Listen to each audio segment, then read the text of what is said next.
d'abord Macron xamul l'islam c'est-à-dire discours am bi dafa wane dëgg manque de culture am ci wàllu diine ndax ci cliché yi la yam ak stéréotype yi demul xam kan mooy jëmm jooj nga xamante ni moom la ñu suñu borom baaxee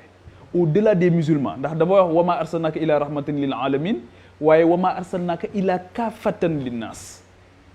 moom ci boppam yonent bi boobu muy wax moom daf ko dañ ko yónni ci moom justement il traverse une crise parce qu'il n'a pas écouté le prophète Mohammed sallallahu alayhi wa sallam parce qu'il n'a pas fait l'effort de connaître le prophète Mohammed sallallahu alayhi wa sallam l'Occident traverse une crise profonde ñoom ñoo ko wax ñoom ñoo ne ñoo ngi ñuy topp te ñun xamatuñ fu ñu jëm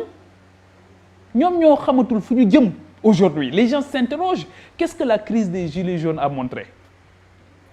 crise de représentativité défiance vis-à-vis de l'autorité loolu moo jur insurrection manque de confiance moo jur défiance moo jur insurrection bu dul woon Covid bi ba tey France a ngi tàkk bu dul woon Covid bi ñu dem ci ay état d'urgence ak ay confinement kon ba tey dara du estomper ce mouvement là te jàppoon nañ ne yokk ay salaire ak joxe yenn avantages yi mooy régler problème bi nekkate le problème est beaucoup plus profond que ça ba ci biir crise gilets jaunes yi nga xamante ni ñoo bokk lenn lu ñuy xeex ku ci dem table de négociation c'était presque un serpent sans tête ni que ku dem ne da ngay négocier ñu ne la yow wóolatuñ nga traître nga kenn wóoluwut kenn sëriñ bi bu ñu demee ba àdduna kenn wóolootul kenn ñoom foofu la ñu toll ñoom loolu moo tax Recep Tayyip Erdogan ne Macron nañu xool bopp bi lu ci ne parce que mënuloo jiite une puissance comme ça tey jii boo jëlee le nombre de musulmans yi nekk France c'est extraordinaire nga bëgg a wax ne ñooñu ki nga xamante ni nga wax leen ne ñoom seen foi seen pas-pas ngay leen yéen da ngeen a nekk ci crise moom moo nekk ci crise bu profonde d'ailleurs il se cherche terriblement yaa ngi dégg donc xëy na moom crise am la bëgg a projeter ci ñun waaye moom moo nekk crise léegi nag bu mu jëm ci élection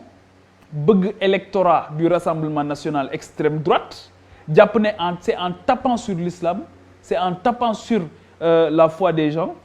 ci la ñooñ di rallier li nga xamante ni moom mooy kii am il se trompe de combat waaw il se trompe de combat donc il le fait mais boo xoolee discours am ni mu évolué bi mu nekkee candidat ak le Macron président da ngay xam ne réel politique lay def en tapant sur l'islam dañ ci war a àddu ndax Sénégal il faut que ñu xam aussi réew mi ñu nekk mooy réewu Cheikh Ahmadou Bamba Khadimu Rasoul réew mi ñu nekk mooy réewu Seydi Hadji Malick Sy réew mi ñu nekk mooy réewu Maba Diakhou Ba bi nga xamante ni diine l'islam moo tax ñu dagg boppam réew mi ñu nekk mooy réewu Thierno Souleymane Baal réew mi ñu nekk mooy réewu Abdoul Qadir Kane réew mi ñu nekk mooy réewu Khali Omar Fall l'école de Pire et c'est intéressant l'école de Pire parce que l'école de Pire a été brûlée par les Français quand la France brûle l'école c'est intéressant ñoom ñi nga xamante mais boobu bëgg nañ école Jules Ferry rek mu jëm kaw ñu ne école Khali Omar Fall ñu ne dañ koy lakk bëgg école Jules Ferry jëm kaw léegi ñun est-ce que France dafa continuer di lakk suñu école ba tax tey ji mënaguñu am un système éducatif conçu par nous et pour nous ndax lakk yi dafa bëri façon wala ndax tey jii l'école de Jules Ferry lañ continuer di jël di ko yëkkati muy gën a rafet muy gën a kii donc loolu aussi c'est des choix c'est un changement de paradigme qu'il faut opérer totalement c'est un changement de cap qu'il faut opérer et les gens qui ont fait développer leur pays surtout par rapport à l'ancienne puissance coloniale comme la France ils ont à un moment donné ils ont posé la question de la rupture du cordon ombilical c'est fondamental butitu ñur boobu il faut que ñu dagg ko waxtaane ko il faut que tey ñun ñu toog ne est-ce que dañu war a continuer di jàng avec la langue française wala ndax tey war nañu poser ça le débat sur l'utilisation d'une autre langue de nos langues nationales mais la langue du monde aujourd'hui nga bëgg ko nga bañ ko c'est l'anglais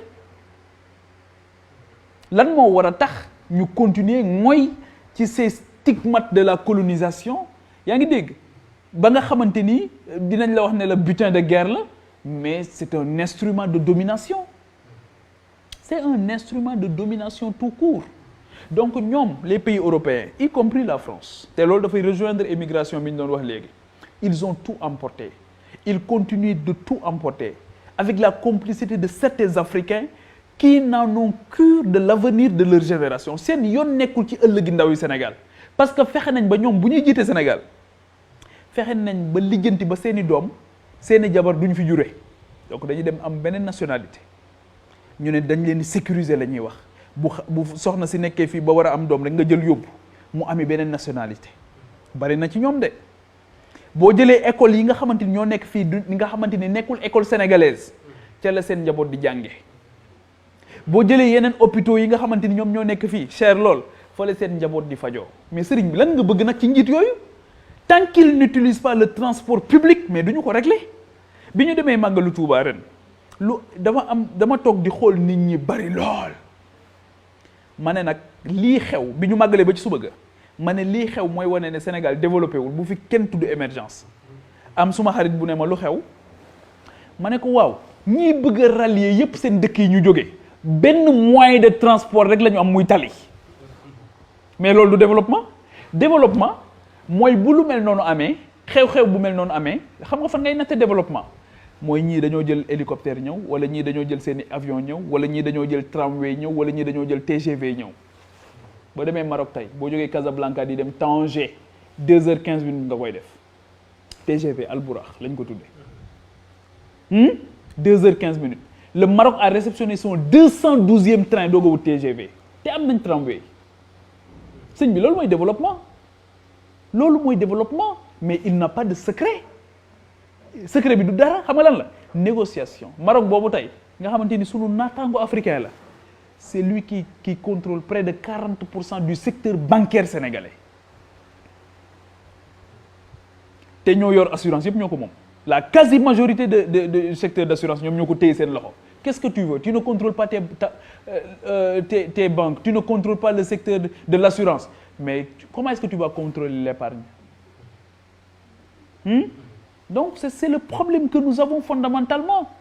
c'est le problème que nous avons tey jii ba ci ay mandarine ak yi ñoom ñoo koy indi yor seen i camion jaay ñu ko transformer xaalis bi def ko ci seen i banque delluwaat ndànk ñibbi